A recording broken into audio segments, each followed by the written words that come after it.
देहब ढेर सारा आशीर्वाद देहब। ये चैनल के आप लोग सब्सक्राइब करीजा। और लॉलीपॉप गाना विद सॉन्ग जो मैं फर्स्ट इंटरनेशनल रीमिक्स करना चाहता हूँ, रिप्रेजेंट करना चाहता हूँ और गोरों को दिखाना चाहता हूँ कि ये है भैया हमारे, और अंग्रेजी तड़का लगाएंगे जब यो तो क्या बनता है। वो आप लोगों ने ही बजवाया। आज हम लोगों की प्लानिंग चल रही है लॉलीपॉप 2 की। देखते हैं उसको किस लेवल पे हम लोग कैसे गाते हैं और कैसे फिल्माते हैं। लेकिन पहला प्यार जो है। नमस्कार दोस्तों, बहुत जल्द आपका इंतज़ार ख़त्म होने जा रहा है।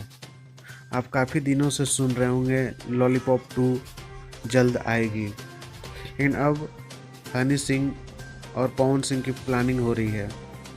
हाँ दोस्तों, हनी सिंह की रैप और पवन सिंह की शानदार आवाज़, और इस बार भी लॉलीपॉप 2 इंटरनेशनल सॉन्ग बनने जा रहा है।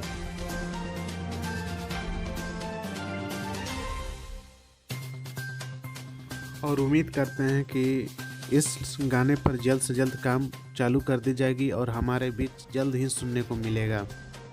यदि वीडियो आपको अच्छा लगा तो लाइक कर दें, और पवन सिंह से रिलेटेड इस तरह के न्यूज़ देखने के लिए हमारे चैनल को सब्सक्राइब कर दें। धन्यवाद।